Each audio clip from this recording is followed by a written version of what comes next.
हम लोग श्रीमद् भागवतम के तीसरे स्कंद के चौथे अध्याय के 12वें श्लोक को देख रहे हैं और आज भगवान उद्धव जी के भाग्य का अभिनंदन कर रहे हैं। 11वें श्लोक में कहा था कि मैं तुम्हारी इप्सित को, तुम्हारी इच्छा को जानता हूँ, अर्थात तुम जो मेरे पार्षद बनने की इच्छा कर रहे थे मत्स्यधिकामेना, वह मैं जानता हूँ और आज उस इच्छा को पूर्ण करने का साधन दे रहा हूँ। तुमको अभी पार्षद नहीं बना रहा हूँ, अभी तुमको पार्षद नहीं बना ले रहा हूँ, तुमको वह साधन दे रहा हूँ जिससे तुम्हें मेरे पार्षदत्व की प्राप्ति निश्चित रूप से हो जाए, पार्षद होने के गुण की प्राप्ति जरूर हो जाए, ये दे रहा हूं। पार्षद अभी तुम्हें नहीं बना रहा हूं। बड़ा सुंदर बात है, समझ लें हमेशा, जिसने भक्ति स्वीकार कर ली उसी समय भगवान के मन में संकल्प आ जाता है कि मैं इसको निर्गुण बनाऊंगा, लेकिन तुरंत नहीं। ये तो आप सभी लोगों को निर्गुण बनाएंगे ही भगवान, लेकिन तुरंत नहीं। ज़्यादा खुश नहीं होना, मतलब ज़्यादा खुश मतलब खुश हो जाना कि भगवान बनाएंगे, लेकिन ऐसा मत सोचेगा कि बिना मेहनत के बनाएंगे। साधन दे देंगे, इहा होते सर्व सिद्धि होय बे तुम्हार, दे देंगे साधन, हरे कृष्ण मंत्र है, भागवत है, प्रसाद है, सब दे देंगे, लेकिन तुरंत निर्गुण नहीं कर देंगे। क्योंकि तुरंत निर्गुण कर देंगे तब कहेंगे ये तो बहुत, निर्गुण होना तो बहुत आसान है। ये आप लोग अनुभव कर रहे हैं या मतलब खाली ऐसे मैं बोल ही रहा हूँ थ्योरी में? लगता है कि बस अब तो हम सतुगुण में आ गए, तो मैं रजोगुण कहता है आई एम ऑल्सो हियर, कभी रजोगुण, कभी तमोगुण, कभी इसमें चलता रहता है, लेकिन धीरे धीरे व्यक्ति भक्ति में प्रगति करता है। लेकिन बात बहुत ज़बरदस्त है। भगवान ने कहा कि मैं तुम्हारी इप्सित को जानता था, इच्छा को जानता था, इसको दे रहा हूँ, देने की इच्छा कर रहा हूँ, जो कि अन्यों के लिए दुर्वाप मन्य है, जो मेरे भक्त नहीं हैं उनके लिए असंभव है, मान के चलिए मिल ही नहीं सकता। तो मुझे क्यों दे रहे हैं? कहने पूरा पिछले जन्म में एक सत्र हुआ था जो विश्व की सृजन करने वाले वसुओं के द्वारा था, देवताओं के द्वारा था। तो उसमें तुमने मेरी सिद्धि काम से मेरी पूजा करी थी, मेरी सिद्धि की कामना से, अर्थात मेरा पार्षद बनने की इच्छा से मेरी पूजा करी थी। तो अब भगवान इस श्लोक में, आज के श्लोक में उद्धव जी के या वसु जैसे भी कह लीजिए, वसु जी के भाग्य की सराहना कर रहे हैं। This is very interesting. क्या भाग्य? भाग्य ये कि उद्धव या वसु, उद्धव मतलब वसु की बात कर रहे हैं, उद्धव जी तो नित्य पार्षद हैं, हे वसु तुम्हारा ये आखिरी जन्म है। अब आप एक आश्चर्य नहीं करते कि जो षड ऐश्वर्य पूर्ण है उनके सामने सब तो ही नहीं है ना? लेकिन यहां भगवान अभिनंदन कर रहे हैं कि तुम्हारा बहुत बड़ा भाग्य है, तुम्हारा बहुत बड़ा भाग्य है कि इस समय जब मैं बद्ध लोग या मतलब जगत को छोड़ करके जा रहा हूं तो तुम मुझे देख पा रहे हो, और ये तुम्हारा अंतिम जीवन है। तुमने मेरा अनुग्रह प्राप्त कर लिया है और ये तुम्हारा अंतिम जीवन है। कभी कभी लोग एस्ट्रोलॉजर के पास जाते हैं और कहता है कि तुम्हारा आखिरी जीवन है, लेकिन यह कोई वह संदेहास्पद ही लगेगा। एस्ट्रोलॉजर पर आप पूरा विश्वास नहीं कर सकते। कोई शुद्ध भक्त कहे या भगवान स्वयं कह दे तो हमें निश्चित मान लेना चाहिए कि ये हमारा आखिरी जीवन है। तो भगवान की कृपा जब मिलती है तो व्यक्ति को भगवान का पार्षदत्व मिलता है। भगवान की कृपा मिलती है तो इस जगत में व्यक्ति सड़ने के लिए एक और शरीर नहीं प्राप्त करता, या ऐसे कहें कि सड़ते रहने वाला एक और शरीर प्राप्त नहीं करता। कुछ अंतर समझ में आ रहा है? दूसरा, एक शरीर में हम सड़ रहे हैं, दूसरा ये शरीर भी सड़ रहा है। तो सड़ रहा है, नहीं हमारा शरीर तो बहुत अच्छा लग रहा है। अच्छा आप बता रहा हूँ, एक काम कीजिएगा, बासमती चावल 400 रुपये किलो का अगर आता हो, जो भी हो, जिसको एक जगह रखने से ही पूरे घर में महक आ जाए, उसको जरा बढ़े से पका करके खा लेना। ऑब्वियसली ऑफर करके खाओगे आप, उसके बाद देखना कि सुबह उसका परिवर्तन कितना ज़्यादा हो जाता है। ये शरीर इतना खराब है कि वो चावल इतना खुशबूदार उसको पूरा बदबूदार कर देता है। और सबका शरीर इसी प्रकार का है। तो सड़ाने वाला है ना, कहीं कोई सड़ी हुई वस्तु हो, किसी अन्य अच्छी वस्तु को बीच में रख दो तो उसको भी सड़ा देती है। वो अच्छी वस्तु सड़ी वस्तु को खराब सही नहीं कर देती है, सड़ी हुई वस्तु अच्छी वस्तु खराब कर देती है। प्रभु जी कैसी बातें कर रहे हो? अब सत्य बता रहे हैं आपको। परम पूज्य वृंदावन चंद्र महाराज बड़ा सुंदर कह रहे थे, आप डॉक्टर हैं क्या जो कह रहे हैं कि शरीर के अंदर सब कुछ खराब है? तो कहते भाई हम डॉक्टर नहीं है। मानो ये शंका हो कि भाई आप डॉक्टर के, नहीं डॉक्टर नहीं है, लेकिन अगर इस शरीर में कुछ अच्छा होता तो इसके छिद्र में से, किसी भी छिद्र में से कुछ अच्छा निकलना चाहिए था, लेकिन जो भी छिद्रों से निकालेंगे तो कचरा ही निकलता है। This is very humiliating actually, very humbling, not humiliating, humbling, कि अपने को व्यक्ति महान मान रहा है इस मल मूत्र के बैग में, इट्स वेरी बैड। तो भगवान कह रहे कि मेरा अनुग्रह तुमने प्राप्त कर लिया, तुम्हारा चरम जीवन है। चरम मतलब हाईएस्ट, ये एक और अर्थ है। चरम मतलब उसके हाईएस्ट का मतलब उसके आगे कुछ नहीं, सुनाई पड़ा? चरम का मतलब हाईएस्ट, हाईएस्ट का मतलब उसके आगे कुछ भी नहीं, मतलब अंतिम। सुनाई पड़ रहा है? डिराइव कर पा रहे? चरम मतलब अंतिम कैसे हुआ? हाईएस्ट मतलब हाईएस्ट, चरम का अर्थ समझते हाईएस्ट, लेकिन चरम का मतलब ये अंतिम है। और आप आके टीका देखिएगा, बहुत अच्छी है। यहाँ तो घड़ी इतना तेज भागती है, घड़ी स्लो नहीं चल सकती है ट्रेन की तरह कभी घड़ी इतना तेज भागती है कि चलिए, हमको बहुत अच्छा लग रहा है। भगवान की कृपा है, मतलब हम लोग अब आखिरी जन्म प्राप्त करेंगे, अगर जिस समय भी भगवान की कृपा मिलेगी। वैसे देखिए, कृपा तो मिल ही रही है, मतलब लास्ट कृपा मतलब अब खत्म, दोबारा शरीर नहीं ग्रहण करना होगा। मेरे पीछे बोलिए, स एष साधो चरमो भवानाम आसादितस्ते मदनुग्रहोय। स एष साधो चरमो भवानाम् आसादितस्ते मदनुग्रहोय। स एष साधो चरमो भवानाम् आसादितस्ते मदनुग्रहोयत्। स एष साधो चरमो भवानाम् आसादितस्ते मदनुग्रहोयत्। यन्मां नृलोकान् रह उत्सृजन्तम् दिष्ट्याददृक्ष्वान् विशदानुवृत्त्या। यन्मां नृलोकान् रह उत्सृजन्तम् दिष्ट्यादृक्ष्वान् विशदानुवृत्त्या।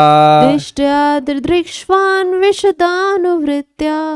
स एष साधो चरमो भवानाम् आसादितस्ते मदनुग्रहोय। स एष साधो चरमो भवानाम् आसादितस्ते मदनुग्रहोय। यन्मां नृलोकान् रह उत्सृजन्तम् दिष्ट्याददृक्ष्वान् विशदानुवृत्त्या। यन्मां नृलोकान् रह उत्सृजन्तम् दिष्ट्याददृक्ष्वान् विशदानुवृत्त्या। स एष साधु चरमो भवानाम् आसादितस्ते मदनुग्रहोय। स एष साधो चरमो भवानाम् आसादितस्ते मदनुग्रहोय। यन्मां नृलोकान् रह उत्सृजन्तम् दिष्ट्याददृक्ष्वान् विशदानुवृत्त्या। यन्मां नृलोकान् रह उत्सृजन्तम् दिष्ट्याददृक्ष्वान् विशदानुवृत्त्या। स एष साधो चरमो भवानाम् आसादितस्ते मदनुग्रहोय। स एष साधो चरमो भवानाम् आसादितस्ते मदनुग्रहोयत्। यन्मां नृलोकान् रह उत्सृजन्तम् दिष्ट्याददृक्ष्वान् विशदानुवृत्त्या। यन्मां नृलोकान् रह उत्सृजन्तम् दिष्ट्याददृक्ष्वान् विशदानुवृत्त्या। यहाँ भगवान भी गा रहे हैं भगवान भी गायक है, गा गा करके अपने भक्त की महिमा बोल रहे हैं, भक्त का अभिनंदन कर रहे हैं। हे साधु स्वभाव वाले, सुंदर स्वभाव वाले उद्धव ये वसु, तुम्हारा वर्तमान जीवन अंतिम तथा सर्वोपरि सर्वश्रेष्ठ है, क्योंकि तुम्हें इस जीवन में मेरी चरम कृपा प्राप्त हुई है। This is such a brilliant line. इस जगत में व्यक्ति सोचता है कि मेरा जीवन सफल हो गया है, क्यों? एंड फिलिंग द ब्लैंक्स, मैं आईएएस बन गया, मैं ये बन गया, मैं वो बन गया, मैं ये बन गया, लेकिन ये भगवान की कृपा नहीं है, ना ही ये जीवन की परम उपलब्धि है। अब तुम बद्ध जीवों के इस ब्रह्मांड को त्याग कर मेरे दिव्य धाम वैकुंठ जा सकते हो। तुम्हारे शुद्ध तथा अविचल भक्ति के कारण इस एकांत स्थान में मेरे पास तुम्हारा आना तुम्हारे लिए महान वरदान है। साधु, साधु मतलब हे साधु स्वभाव वाले उद्धव या वसु, यत जिस जन्म में मदनुग्रह आसादितः मेरी कृपा तुम्हारे द्वारा प्राप्त हुई है, ऐसा ते भवानाम तुम्हारे उन जन्मों में सह चरम, यह अंतिम है। ये बड़ा सुंदर है। ये यत यत अलग अलग अर्थ हैं। एक यत का अर्थ है जो या जिस, और एक यत का अर्थ है क्योंकि। तो पहले वाले यत का यहाँ पे जो अर्थ आ रहा है वो है कि जिस जन्मों में, यानी कि देखिए कृपा भगवान की पहली बार मिल रही हो यह नहीं है। जब भी वह भक्ति करना शुरू किए, जिस जन्म में भी, तभी से भगवान की कृपा मिलना शुरू हो गई। ब्रह्मांड भ्रमिते कोनो भाग्यवान जीव, गुरु कृष्णा कृपाए पाए भक्ति लता बीज। सुना है ना? पूरे ब्रह्मांड भ्रमण करते हुए जब जीव, अनेकों ब्रह्मांडों में भ्रमण करते हुए जीव, जब, क्या श्लोक है? ब्रह्मांड भ्रमिते कोनो भाग्यवान, कोई भाग्यवान जीव होता है, भाग्यवान होता है, तो गुरु और कृष्ण की कृपा से उसे भक्ति लता बीज प्राप्त होता है, अर्थात भक्ति कैसे करते हैं यह सीखने को मिलता है। तो ऐसा नहीं है कि ये वसु केवल आज ही भजन कर रहे हैं, क्योंकि पिछले श्लोक में बड़ा स्पष्ट था, त्वया इष्टः, तुम्हारे द्वारा मैं आराधित था और तुम्हारे द्वारा मैं इच्छित था, मत सिद्धि कामेना। क्लियर समझ में आ रहा है? ऐसा नहीं सोचना चाहिए कि भगवान की भजन वो इसी जीवन में कर रहे हैं। जब भी भगवान के भजन करने का मौका जिस भी जीव को कभी किसी भी जन्म में मिल रहा है, उसी समय से भगवान की कृपा मिलना उसे शुरू हो गई। अग्रीड? ये क्लियर है? लेकिन इन सभी जन्मों में जिसमें तुम्हें मेरी कृपा प्राप्त थी, ये जन्म सर्वोपरि है, ये अर्थ है। ऐसा नहीं कि केवल इसी जन्म में कृपा मिली। Is that okay? देखिए, ये बहुत बड़ी बात है, क्योंकि भक्ति में व्यक्ति आ नहीं सकता, भक्ति में आ नहीं सकता अगर उसका पिछले जन्म में भक्ति से कोई संपर्क न रहा हो। तो मान लो 2% कृपा मिली, उतना वो ग्रहण कर पाए, कृपा तो रहती है, जैसे नाम जब तो है ही, अब कौन कितना करना चाहता है उसके ऊपर निर्भर करता। तो कृपा मिली उसको, तो उसने भक्ति करना शुरू किया, तो 1% कर पाया, 2% कर पाया, तो कृपा तो आई ही ना उसके अकाउंट में। लेकिन अब वो बढ़ती जा रही है, बढ़ती जा रही है, बढ़ती जा रही है, हर जन्म में भक्ति कर रहा है। ये समझ लीजिएगा कि इस जीवन में कोई भी व्यक्ति भक्ति में नहीं आ सकता अगर पिछले जन्म में भक्ति ना किया हो। कुछ संपर्क, कुछ अज्ञात सुकृति कुछ रही होगी। ऐसे रोके, हम लोग पुराने बिगड़े हुए बच्चे हैं, सुधरने वाले नहीं है। ओके, अब तो पूरा निष्ठा साधन ये कर रहे हैं कि इस बिगड़ैल पने में बिल्कुल माया की बात सुनना नहीं, इसमें बिल्कुल निष्ठ हो जाए। एषः, यह ते भवानाम, भव मतलब होना और भवानाम मतलब ये प्लूरल शब्द में है, प्लूरल मतलब बहुवचन में, अर्थात भवानाम का मतलब जन्मों में, जन्मों का सहचरम, यह अंतिम यानी कि आखिरी है। चरम का अर्थ समझ गए ना? चरम का मतलब होता है हाईएस्ट, तो हाईएस्ट मतलब उसके आगे और कुछ नहीं, जिसके आगे कुछ ना हो वो अंतिम कहलाएगा ना। तो उस तरह समझना कि चरम का मतलब ये अंतिम जन्म है, अब तुम्हारा जन्म नहीं होगा। एक मन में प्रश्न होगा आप लोग कि भगवान हमसे क्यों नहीं कहते हैं? हम भी तो रोज जा ही रहे हैं मंदिर में, वो जानते कह दूंगा तो कल से बंद कर देगा। Is it not? ये नहीं करेगा भक्ति। यार तो क्या है, अब तो अगला जन्म भगवान खुद ही बोल दिया आखिरी जन्म है, अब तो बस आराम से खाओ पियो, क्या दिक्कत है? भगवान की बात कभी गलत हो ही नहीं सकती, चाहे कुछ भी कर ले भगवान आप हमको लेके जाएंगे।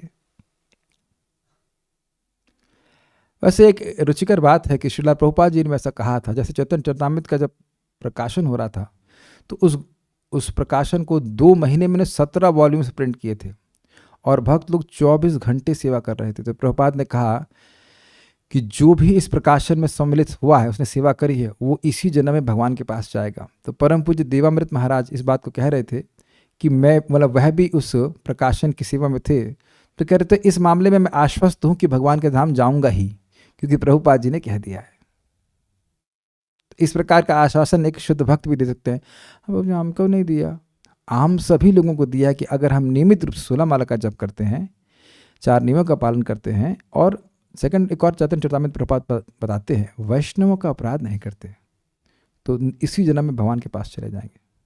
वैष्णव का अपराध नहीं करते हैं, उल्टा मतलब उसकी जगह उल्टा सोचिए, वैष्णव की सेवा की भावना रहती है, उनकी सहायता की भावना रहती है, तो इसी जन्म में चले जाएंगे। आप लोगों को लग रहा होगा कि हम खाली प्रेरणा के लिए बोल रहे हैं, लेकिन ऐसा नहीं है। परम पूज्य राधानाथ महाराज जी अपने एक प्रवचन में बोल रहे हैं कि I have seen how even हाउसवाइफ्स are perfectly Krishna conscious when they are leaving their bodies. They have kids and everything. Still when they are leaving their bodies, they are fully Krishna conscious. गृहणीय हैं, उनके बच्चे भी हैं, लेकिन वह शरीर छोड़ रही हैं, महाराज परम पूज्य राधानाथ महाराज कहते हैं कि हमने व्यक्तिगत रूप से देखा है, अनुभव किया कि वो गृहस्थी में भी हैं और बच्चे वगैरह भी हैं, फिर भी शरीर छोड़ते समय पूर्णतः कृष्ण भावना भावित होते हुए शरीर छोड़ती हैं। तो पूर्णतः हैं तो फिर कहाँ जाएंगे? भगवान के पास ही जाएंगे। संदेह नहीं करना चाहिए। आप यह कैसे कह सकते हैं कि यह आपका आखिरी जन्म नहीं है? यह भी नहीं कह सकते कि आखिरी है और यह भी नहीं कह सकते कि आखिरी नहीं है। कोई विरोध है तो बताइएगा। जब भगवान यहां साधन बता रहे हैं उद्धव जी को, विचार कीजिए, तो वह साधन कितने समय के बाद मिला? तीसरे, मतलब अगर मान लिया जाए कि पिछले जन्म में थे तो तीसरा जन्म या दूसरा, तो भी कई जन्म के बाद मिला, 2-3 जन्म के बाद मिला, से मान सकते हैं। हम लोगों को तो शुरुआत से साधन कराया जा रहा है। भागवत में क्यों नहीं आ रहे हो? भागवत में क्यों नहीं आ रहे हो? जब हमारी भगवान के पार्षद बनने की इच्छा नहीं थी तब भी तो भागवत में बुलाया जा रहा था। मुझे याद है हम पहला श्लोक सुने थे, नैमिषे नैमिषा क्षेत्रे ऋषिया सौनकादय। तब तो भगवान का पार्षद क्या होता है पता ही नहीं था। यहाँ तो साध्य बाद में बताया जा रहा, साधन पहले करा है। बस में बैठो, कहाँ जाना पता नहीं, पहले बस में बैठो।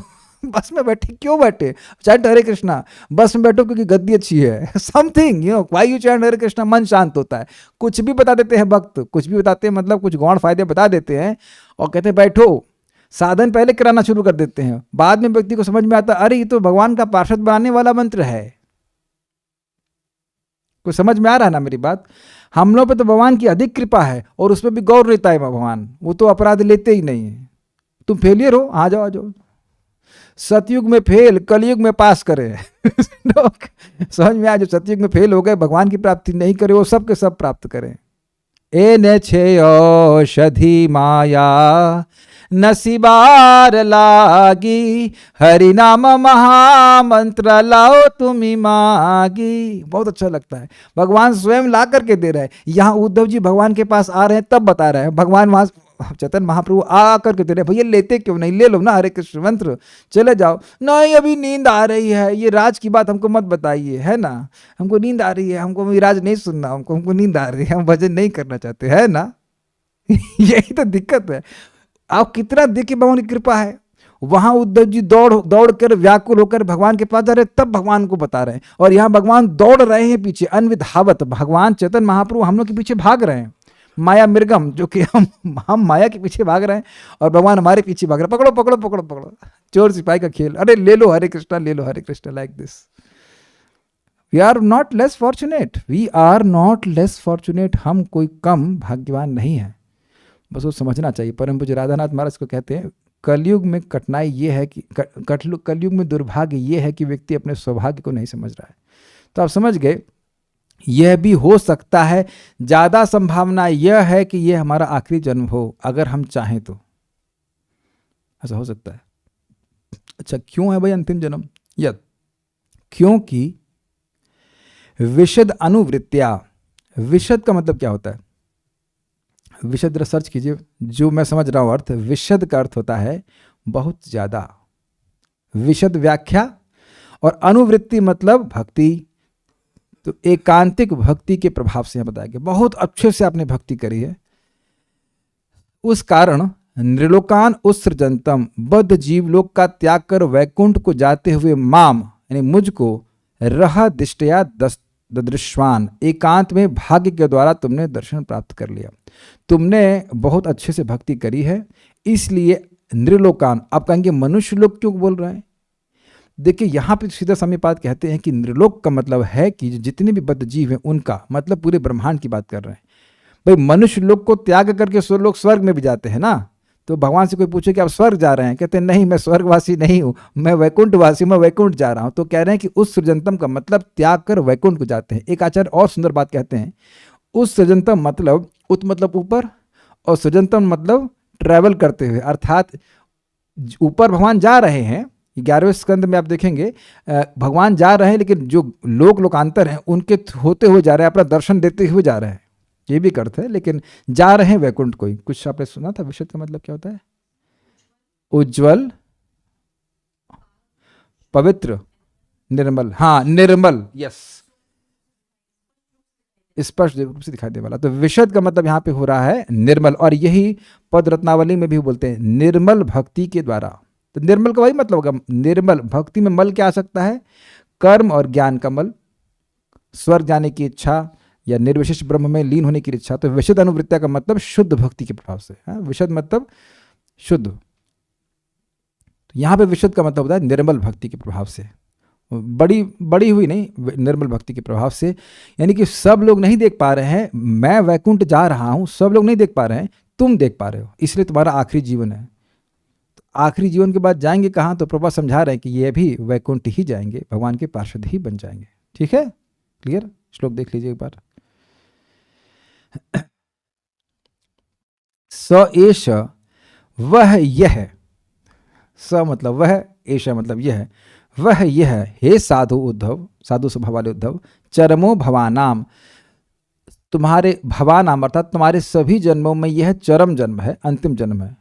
आसादितस, आसादितः ते मदनुग्रहो यद, क्योंकि तुमने जिसमें, यत मतलब जिसमें तुमने मेरे अनुग्रह को प्राप्त किया, ये जन्म जिसमें तुमने मेरे अनुग्रह को प्राप्त किया है, ये तुम्हारे सारे जन्मों में परम जन्म है, अर्थात अंतिम जन्म है। ये पहली लाइन का अर्थ हुआ। यत माम, क्योंकि तुमने मुझको नृलोकान रह उत्सृजंतम, इस बद्ध जीवलोक को अकेले में एकांत में त्यागते हुए और वैकुंठ जाते हुए दिष्टया अपनी भाग्य के द्वारा ददृश्वान देखा है। क्यों देखा? ये भाग्य कैसे उदित हुआ? तो कह रहे विशदानुवृत्तिया, अपनी निर्मल भक्ति के द्वारा, एकांतिक भक्ति के द्वारा तुमने ऐसा देखा है। एकांतिक भक्ति के द्वारा ही भाग्य उदय होता है। और इसीलिए आप देखेंगे कि हम वहाँ भी सुन सकते हैं कि मैत्री मुनि भी महाभागवत के रूप में कहे गए, शुद्ध भक्त हैं, तो उनका भी भाग्य उदय हुआ। तो भगवान ने मौका दिया कि जब वह उद्धव जी को ज्ञान दे रहे हैं तो वह भी सुन सकें। तो ये भाग्य जो है किसी कर्म के अनुसार नहीं होता है, भगवान की भक्ति के अनुसार ऐसा भाग्य उदय होता है। ये अपने आप जीवन में देखिएगा कि जाप करते जाइए, भक्तों की संगत में, भक्तों की संगत मिलती रहेगी। अगर हम भक्ति में प्रगति करेंगे, करना चाहते हैं, तो भगवान स्वयं व्यवस्था करेंगे कि हमें भक्तों की संगति प्राप्त हो और हम आगे उत्तरोत्तर प्रगति करते जाएंगे। जीवन में आपको ऐसे ऐसे भक्तों की संगत प्राप्त होगी जिनके बारे में आप कल्पना भी नहीं कर सकते, और वो भगवान स्वयं व्यवस्था करते हैं, जानबूझकर व्यवस्था करते हैं ताकि आप प्रगति कर सकें।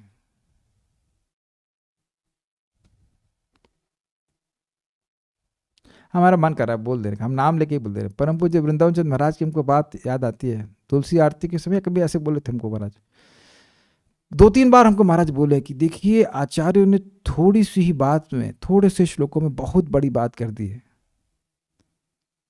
थोड़ा सा आप संस्कृत समझ लेते तो आपको बहुत अच्छा लगता है। It was done with such, अब क्या मैं कहूँ, तो ब्लेसिंग ही कहा जाएगा महाराज की। सच अ ब्लेसिंग भाई महाराज। मुझे तो ये भी समझ में आता कि मैं महाराज से मिला कैसे, just how all the equations came together.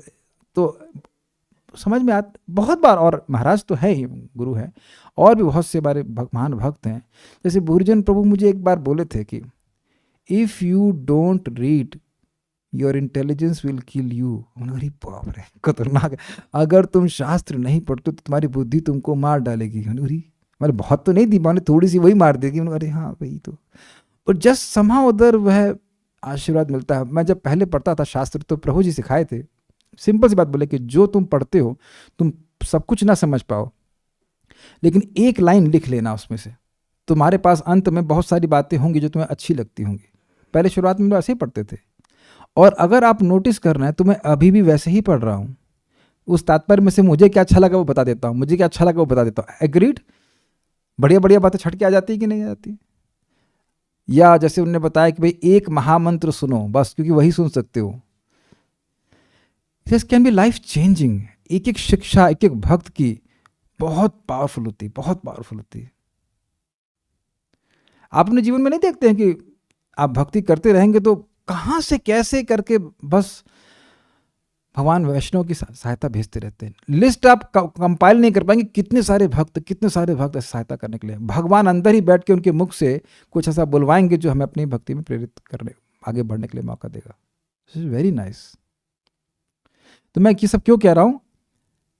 जिस दिन से हम लोग भगवान का नाम उच्चारण करना शुरू किए हैं, उसी दिन से हमारे महान भाग्य की सृष्टि होना शुरू हो गई, ये कह रहा हूं। और जब श्रीमद् भागवतम सुनते रहते हैं तब समझ में आता है कि अरे भाई ये तो बहुत बढ़िया चीज़ है, इसको करते रहना चाहिए। इसमें व्यक्ति फिक्स्ड हो जाता है, और आगे क्या क्या भाग्य होने वाला है उसकी आप कल्पना भी नहीं कर सकते। यही प्रभुपाद जी कहते हैं, बेनेडिक्शंस एक्सीड्स एक्सपेक्टेशंस। हमें आशा भी नहीं है कि कैसा आशीर्वाद भगवान देने वाले हैं। ये उद्धव जी आशा नहीं किए थे जब भगवान की वो सेवा भी कर रहे थे कि भगवान जब जाएंगे तो उनको आखिरी में दर्शन दे के जाएंगे। और मैत्रेय भी अपने जीवन में साधना जब कर रहे थे तो उनको आशा नहीं थी कि जब भगवान इस प्रकार से अंतिम प्रवचन करेंगे तो वह भी वहां पे होंगे। अग्रीड। आप ध्यान दीजिएगा कि भगवान वरदान देने के लिए आतुर हैं अपने भक्तों पर। मतलब उनको तकलीफ होती कि वरदान, मतलब तकलीफ नहीं कहना चाहिए, आतुरता, आतुरता, उत्कंठा होती है कि मैं अपने भक्तों को आशीर्वाद दूं। He wants that. उनको बहुत प्यारे लगते हैं, सब भक्त बहुत प्यारे लगते हैं। जो भी तुतला के भी हले कितना बोल रहा है उसको भी प्यारा लगता है। श्रीधरी, उद्धव जी के भाग्य की सराहना करते हुए भगवान ने कहा, तुम्हारे जितने भी जन्म हुए हैं उन सबों में यह तुम्हारा अंतिम जन्म है। हम तो ये आश्चर्य लग रहा है, कोई व्यक्ति बहुत महान हो, बहुत पैसे वाला, उसके सामने कोई मान लो 2000-3000 रुपये कमा लिया, फिर कहेगा अरे भाई बड़ा आपका भाग्य है। तो भगवान से अधिक भाग्यवान तो कोई है ही नहीं, तो लक्ष्मी जी के पति हैं। फिर भी उद्धव जी की उपलब्धि को भगवान इतनी प्रशंसा कर रहे हैं। Means you understand what I am trying to say. अगर आप भक्ति में प्रगति करते हैं तो भगवान प्रसन्न होते हैं। उनका बच्चा प्रगति कर रहा है, उनका बच्चा भक्ति की उपलब्धि को प्राप्त कर रहा है, उनकी कृपा से ही हो रहा है। लेकिन भगवान देखते हैं वाह कितना अच्छा कर रहा है, कितना अच्छा कर रहा है। ये अजीब है ना, सब कुछ भगवान कराते हैं लेकिन फिर भी सोचते हैं हाँ हमारा भक्त कितना अच्छी भक्ति कर रहा है। Very nice, very nice. उसी के कारण तुमने मेरी कृपा प्राप्त की है। उसी के कारण नहीं होना चाहिए, कारण यह है क्यों ये अंतिम जन्म है। ये थोड़ा मिस्टेक है अनुवाद में।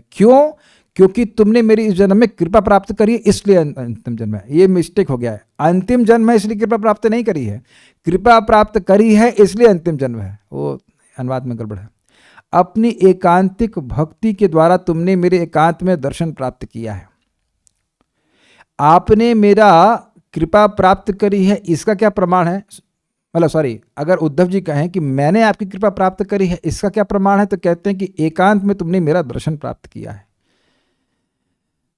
तुम्हारा भद्र हो यह अर्थ है। नृलोक शब्द में नृ शब्द से जीवों को इंगित किया जा रहा है। ये समझ में आया। ऐसा नहीं है कि भगवान केवल मनुष्य के लोक को छोड़ रहे हैं, अपितु इस ब्रह्मांड को ही छोड़कर जा रहे हैं। भाई नृ मतलब होता है मनुष्य, तो मनुष्य लोग तो केवल यही है ना जहां हम रह रहे हैं, उससे ऊपर देवता के लोक में रहते हैं। तो ऐसा नहीं सोचना चाहिए कि भगवान यहाँ छोड़ करके अब जो है देवता में जाएंगे, फिर देवता में देखेंगे, उसका भगवान की कोई क्रम मुक्ति नहीं हो रही है। Is it okay?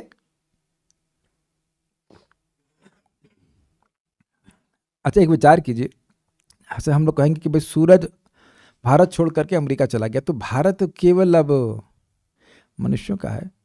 ये भूमि तो मनुष्यों की मात्र नहीं है ना, उस पर तो पशु पक्षी सभी रह रहे हैं, सारे जीव उसमें रह रहे हैं। तो उसी अर्थ में समझना चाहिए कि यद्यपि यहाँ पे इंद्रलोक कहा है, लेकिन सभी जीवों के यानी इस पूरे ब्रह्मांड को छोड़कर भगवान वैकुंठ जा रहे हैं। इस समय मैं बद्ध जीव लोक को छोड़कर वैकुंठ लोक जा रहा हूँ, यह अर्थ है। स्पष्ट है? नेक्स्ट देखते हैं। साधारण दर्शनी देखिए, भगवान उद्धव को आश्वासन देते हुए कहते हैं, देखिए कितना, एक तरफ कहा गया कि उनके भाग्य की सराहना कर रहे हैं और दूसरा आश्वासन। आश्वासन का मतलब क्या होता है? विश्वास दिलाने वाले वचन, एश्योरेंस कि यह तुम्हारा आखिरी जन्म है। अच्छा ये बताएं कि अगर आपको भगवान ऐसा ये एश्योरेंस दें तो क्या आप सुखी नहीं हो जाएंगे? जो भी सुख दुख लाभ हानि कुछ भी हो वह आप मानेंगे कि भाई कुछ भी हो, अब कुछ समय की बात है, काट ले, खत्म करें, बेचारे भगवान के पास है ना। ऐसा ही भगवान ने किसको और कहा था? नारद जी को कहा था कि तुम्हारा ये आखिरी जन्म है। नारद जी मतलब वो दासी पुत्र को कहा था कि तुम्हारा ये आखिरी जन्म है और अब इसके बाद तुम हंता मत जनतामसी, ऐसा शब्द था कि तुम मेरे जन बन जाओगे इस शरीर को त्यागने के बाद। अनवद्य, अवध्यम, हित्वा अवध्य करके शब्द है कि ये अवध्य, ये निकृष्ट कलेवर, ये शरीर त्याग करके तुम मेरे पार्षद बन जाओगे। तो वहां भी भगवान नारद जी को इस प्रकार से कहे थे। तो भगवान उद्धव को आश्वासन देते हैं। अच्छा उन्हीं को दे रहे हैं या सबको भी दे रहे हैं? कहीं और आश्वासन दिए सबको?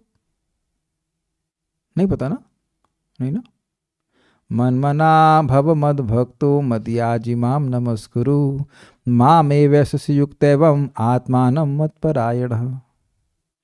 क्या उस श्लोक के द्वारा भगवान सभी को आश्वासन नहीं देने की तुम अगर मुझ में ही मन लगाते हो, मेरे ही भक्त बनते हो, मेरी पूजा करते हो और मुझे ही नमस्कार करते हो तो तुम मेरे पास ही आओगे? तो हम लोग उसके अब कठिनाई ये कि लगता है हमको विश्वास नहीं, तभी इसलिए मुंह लटकाए बैठे रहते हैं, बता नहीं जाएंगे कि नहीं जाएंगे, पता नहीं क्या है, सच बोल रहा है कि नहीं। इसीलिए भगवान फिर श्लोक को रिपीट करते हैं 18.65 और कहते हैं सत्य बोल रहा हूँ, प्रतिज्ञा कर रहा हूँ कि आओगे। हम लोग को इतना विश्वास ही नहीं है, इसलिए भगवान बार बार प्रतिज्ञा करवा रहे हैं। उद्धव जी नहीं करें प्रतिज्ञा करके बोलिए कि आखिरी जन्म है ऐसा कुछ नहीं बोल रहे हो, भगवान ने बोल दिया, स्वीकार कर लेते। इसलिए हम यह नहीं कह सकते कि यह आश्वासन केवल उद्धव जी के लिए, यह आश्वासन हम सब के लिए।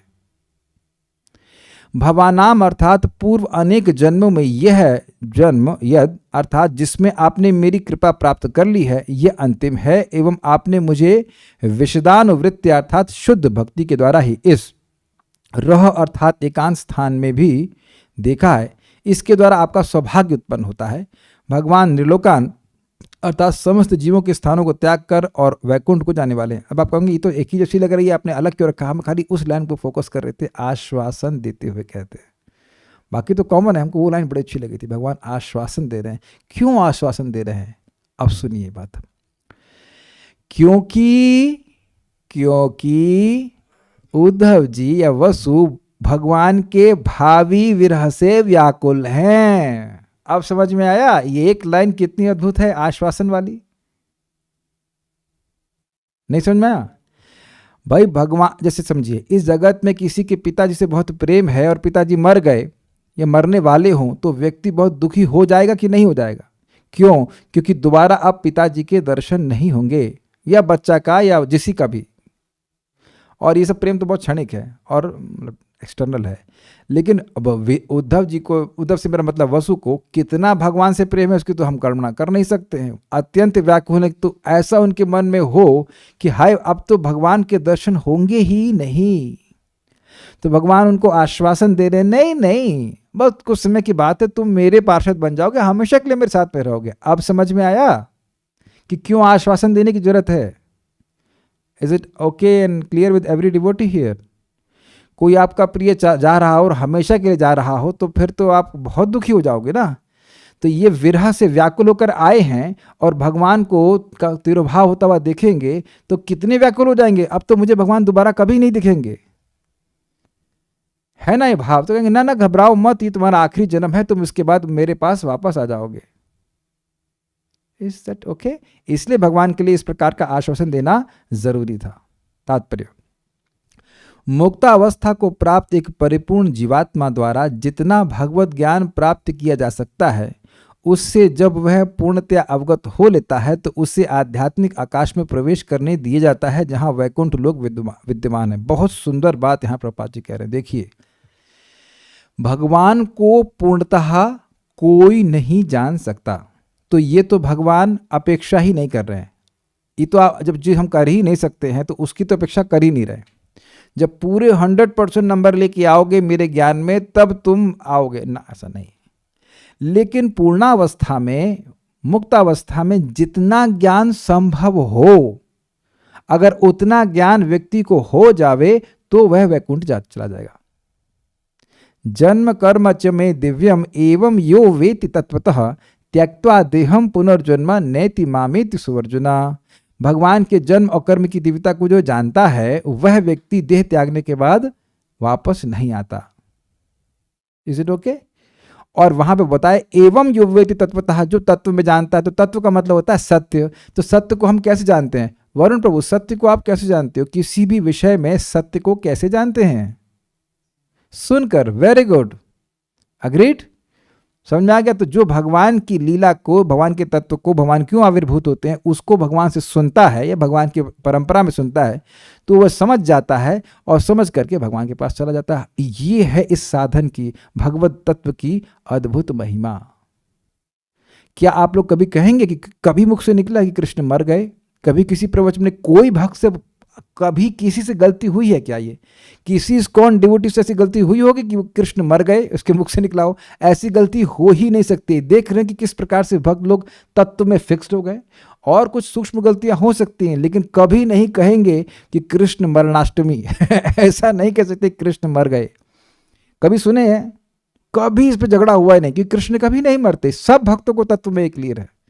अरे प्रभुपाद जी समझाएंगे, कंस को केवल इतना पता था कि विष्णु को मारा नहीं जा सकता, मारने का प्रयास कर रहा था वो पगला, लेकिन उसे पता था कि मारा नहीं जा सकता, इसलिए वो मुक्त हो गया। Just knowing this much. ऐसा मत सोचिए कि सबको पता है कि कृष्ण भगवान है या कृष्ण दिव्य हैं इत्यादि इत्यादि।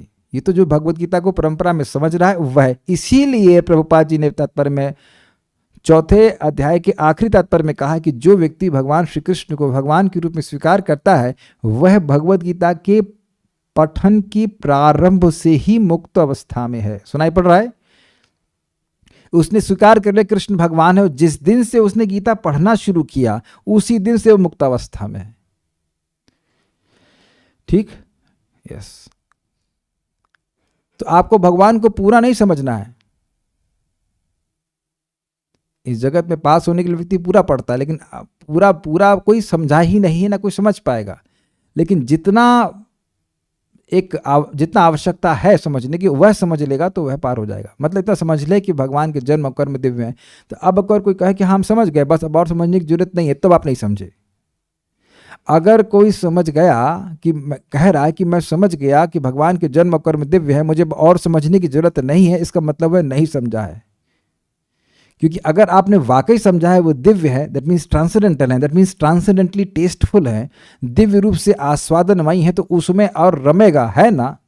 आपने सुना नहीं, जो जो व्यक्ति भगवान के बारे में सुनता जाता है तो त्यों त्यों भगवान के बारे में वह भगवान में रमता जाता है, उसका मन कहीं और लगेगा नहीं। और भाइयों, यद्यपि मैंने हरि नाम चिंतामणि को 14वां चैप्टर पढ़ाया नहीं था, लेकिन 2-3 अमृत की बातें आपके सामने रखता हूँ। वहाँ लिखा है कि भगवान का नाम कैसे, भगवान का नाम जब व्यक्ति उच्चारण करता है तो उसी नाम के द्वारा व्यक्ति को नाम की दिव्यता समझ में आती है। जो आप लोग कहते हो ना नाम अच्छा लगता है, तो वो अच्छा लगना भौतिक अच्छा लगना जैसा तो है नहीं। This is some transcendental experience. उसी प्रकार से कथा, फिर कथा दिव्य है समझ में आता है, भगवान का रूप दिव्य है समझ में आता है। ये सब कुछ भगवान के नाम के द्वारा होता है। नहीं तो लोग पागल ही मानेंगे ना आपको कि एक व्यक्ति बोल रहा है और ये बस पढ़े जा रहे हैं, ना पैसा मिल रहा, ना कुछ मिल रहा, ना पेट पलना है, इत्यादि इत्यादि। काय को कर रहे हैं ये लोग? Because you are relishing some transcendental taste. कोई दिव्य स्वाद है इस कथा में जो आपको अच्छा लग रहा है, क्योंकि भगवत संबंधी है, ये नाम के प्रभाव से प्रकट हो रहा है। एकदम समझ में आ रहा है कि बात नहीं? तो जितना दिव्य आपको अनुभव होगा उतना और भगवान के तत्व को, भगवान की कथा को सुनने में आपको रुचि होगी। Is it okay? यस। आप लोग ये अनुभव कर भी रहे होंगे, जो साधना करने की शुरुआत में जब करना शुरू ही करते हैं उस समय जो कथा सुनते हैं और नियमित रूप से भजन करते रहते हैं, तो उस समय उसके बाद जो कथा सुनते हैं उसमें जमीन आसमान का अंतर होने लगता है। और मैं तो ऑलरेडी प्लानिंग कर लिया हूँ कि दूसरी बार पढ़ाऊंगा भागवत अभी तो पहली बार भी नहीं हुई है, लेकिन जब दोबारा पढ़ाएंगे तो और अद्भुत उसका आस्वादन किया जाएगा। जैसे कि भगवत गीता मैं पूरा पढ़ा चुका हूँ, लेकिन दोबारा फिर पढ़ा रहा हूँ तो एकदम लग रहा है कि इसे मैं पहली बार पढ़ रहा हूँ। लाइक पहली बार में एवर फ्रेश, एवर न्यू। तो वो दिव्यता का कोई लिमिट तो है नहीं, वो और प्रकाशित होता है और प्रकाशित हो जाता है। ठीक है। भगवान एकांत में इस ब्रह्मांड के निवासियों की दृष्टि से अंतर्धान होने के लिए बैठे हुए थे, और ऐसे समय में भी उनका दर्शन करने और इस तरह वैकुंठ में प्रवेश करने के लिए उनकी अनुमति पाने के लिए उद्धव भाग्यशाली थे। क्या मतलब है? भगवान का संकल्प था कि जब मैं वैकुंठ जाऊं तो मुझे कोई ना देखे। भगवान का संकल्प था कि नहीं? भगवान सत्य संकल्प हैं, जो संकल्प लेते हैं वो पूरा होता ही है। तो अगर भगवान ने संकल्प लिया, जैसे भगवान ने लिया ही था कि मैं जाऊं तो मुझे कोई नहीं देखे, तो वहां कबूतर भी नहीं हो सकता है। कहने का मतलब है कोई नहीं देख पाएगा। लेकिन भगवान के संकल्प को किसने ओवरराइड कर दिया? उद्धव जी ने नहीं, उद्धव जी की व्याकुलता ने, उनकी उत्कंठा ने इसको ओवरराइड कर दिया। दिख रहा है कि नहीं दिख रहा आपको? इस पे बहुत सारी पास्ट टाइम और भी हैं, लेकिन एक भक्त से चैतन्य महाप्रभु गुस्सा हो गए तो बोले कि तुम यह व्यक्ति मुकुंदत्त मेरे को नहीं देख सकेगा, करोड़ों करोड़ों जन्मों में मुझे नहीं देख सकेगा, मेरा दर्शन प्राप्त नहीं कर पाएगा क्योंकि ये अभक्तों का संगत कर रहा है। तो मुकुंद रोने लगे। तो भक्त लोग बोले वो रो रहा है। फिर पूछ रहा है कि अच्छा कब दर्शन होंगे? आपने कहा कि होंगे ही नहीं, तो वो रो रहा है, तो पूछ रहा कब होंगे, तो कह रहे हैं कि कुछ करोड़ जन्मों के बाद होंगे। तब वो नाचने लगे, आहा मिलेगा मिलेगा, ये तो कहीं देखेंगे मिलेगा, दर्शन मिलेगा, दर्शन मिलेगा, भले करोड़ जन्मों के बाद मिले लेकिन मिलेगा जरूर। तो वहां पर कह रहे हैं ले आओ उसको अंदर तुरंत तुरंत ले आओ। तो उन्होंने कहा कि तुम्हारा जो उत्कंठा थी उसने मेरे संकल्प को तोड़ दिया। तो भगवान तो कोई नॉर्मल फीचर है, भगवान भक्तों के आगे तो हार ही जाते हैं, क्या करेंगे। तो ये एक इंटरेस्टिंग बात है ना, नोटिस करने वाली बात, कि इतना तुम्हारी उत्कंठा थी, इतनी भक्ति थी कि मेरे संकल्प को तुमने तोड़ दिया। मैं नहीं चाह रहा था कि वो यहाँ पे आए, लेकिन तुमको मैं कैसे रोक सकता था।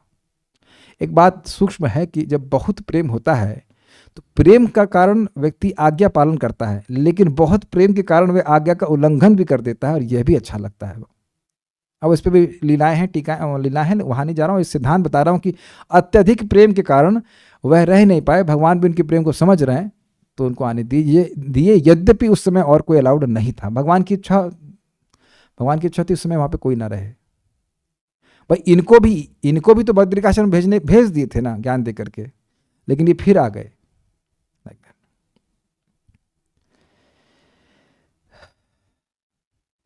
भगवान सदैव सर्वत्र रहते हैं और उनका प्राकट्य तथा अंतर्धान होना किसी विशेष ब्रह्मांड के निवासियों का अनुभव मात्र है।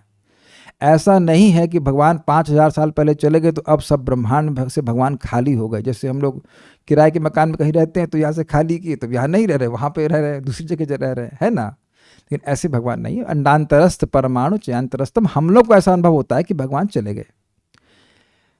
ओके, वे सूर्यवत हैं, सूर्य आकाश में प्रकट या अंतर्धान नहीं होता। यह तो लोगों का अनुभव है कि सूर्य प्रातःकाल उदय होता है और सायंकाल अस्त हो जाता है। भगवान एक ही समय वैकुंठ में तथा वैकुंठ के भीतर तथा बाहर सर्वत्र रहते हैं। ये तत्व है कि नहीं, तत्व है कि नहीं। इसको हम लोगों ने ब्रह्मा जी की प्रार्थना में भी सुना था कि भगवान इस ब्रह्मांड के अंदर भी रहते हैं, ब्रह्मांड के बाहर भी रहते हैं। इस ब्रह्मांड के 10 उंगली बाहर, ऐसा करके वो शब्द वहां पे आया था, तो हमने सुना था। ये कई बार सुन चुके हैं। अंडांतरस्थ, ब्रह्मांड के अंतर में रहते हैं। अंडांतरस्थ परमाणु चयांतरस्थम, ब्रह्मांड के अंदर भी रहते हैं, गोलोक में रहते हैं, ब्रह्मांड के अंदर रहते हैं और परमाणु में भी रहते हैं।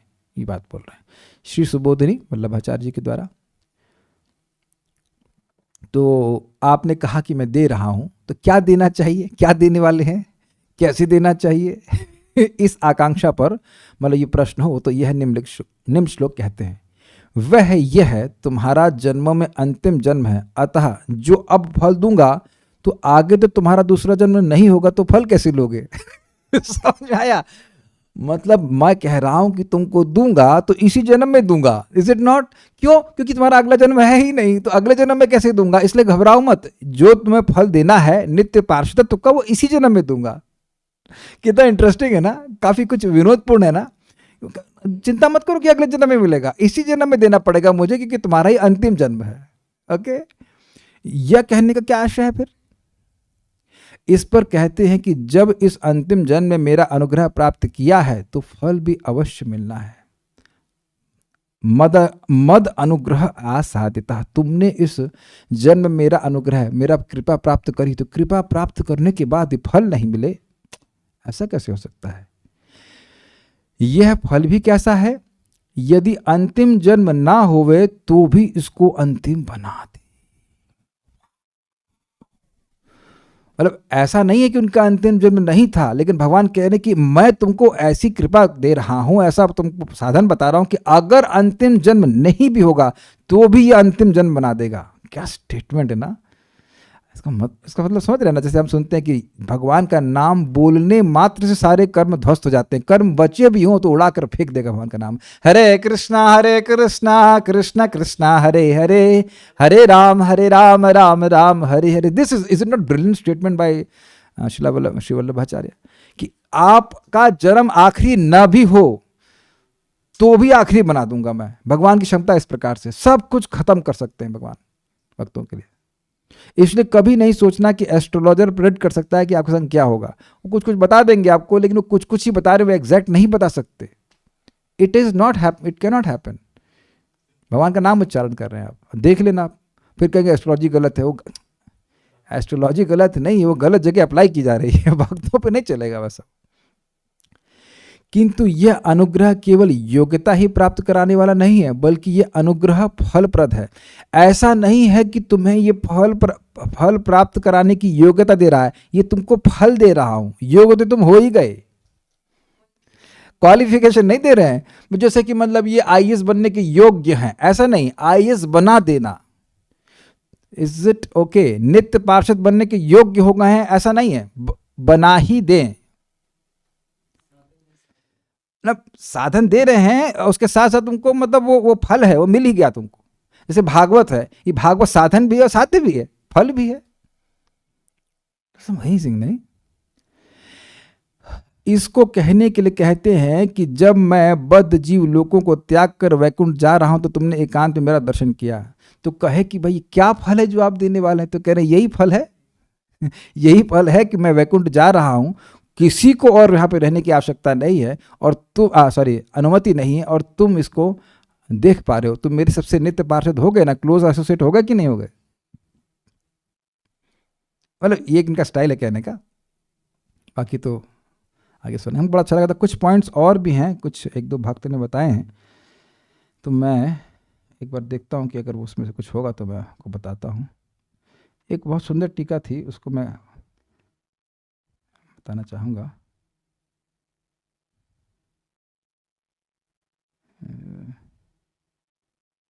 एक मिनट रुकिएगा।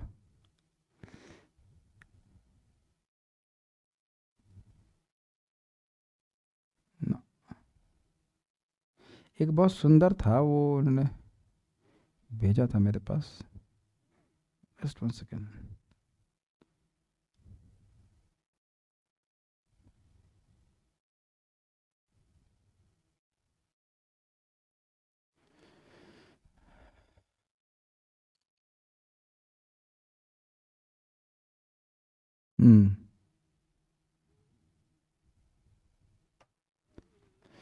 एक प्रश्न है यहाँ पे कि भगवान का भाई ज्ञान तो सबको देना चाहिए, पब्लिक में ज्ञान देना चाहिए। भगवान ने ये एकांत में एकांत में स्थान ज्ञान दिया, यह क्यों युक्त है? क्यों ये सही कहा जाएगा? तुमने कहा कि भाई एकांतिक भक्तों को तो एकांत में ही ज्ञान देना चाहिए ना। जो एकांतिक भक्त है उसको अर्थात एकांत में ज्ञान देना चाहिए। तो दोनों ही एकांतिक भक्त हैं, इसलिए उद्धव और मैत्रेय, तो वो भी महाभागवत है, तो इसलिए उनको एकांत में ज्ञान दिया। तो एक प्रश्न है कि वहां तो दो भक्त थे, उद्धव इंटरेस्टिंग, भक्त तो वहां दो थे, उद्धव और मैत्रेय, तो एकांत कैसे कहेंगे आप?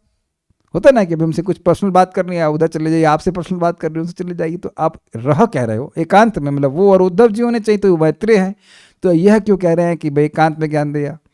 तो कह रहे हैं, इसका समाधान करते हैं कि एकांत का अर्थ केवल निर्जन स्थान नहीं होता है। कोई समझ रहा है, एकांत मतलब आप यही समझते कोई ना हो, लेकिन एकांत का मतलब है जहां एक मत वाले बहुत सारे लोग हों तब भी उसको एकांत कहेंगे। एक अंत, जिन सभी का अंत एक हो। जैसे अभी हम लोग एकांत में क्लास करना है, क्यों? क्योंकि अब मैं भी भागवतम पढ़ना चाहता हूं और यही श्लोक पढ़ना चाहते हैं। ऐसा भी नहीं कि आप कुछ 13 पढ़ना चाहते हैं, मैं 12 और वो प्रभु जी 11 और आप 10 और 5 नहीं, हम सभी लोग 12वां ही पढ़ना चाह रहे हैं। तो सबका एक अंत है ना कि इसी श्लोक को समझें ठीक से, तो इसलिए कह रहे हैं कि एकांत में ज्ञान दिया गया। ठीक है, तो ये सब बातें थी और बाकी चीज़ें रहेगी। तो उम्मीद है कि कुछ आप लोग समझ पाएंगे और आस्वादन कर पाएंगे। तो I hope the devotees have been pleased by these commentaries. So we'll continue Krishna willing tomorrow. Shrimad Bhagavatam की जय, श्रील प्रभुपाद की जय, निताय गौर प्रेमानंदे।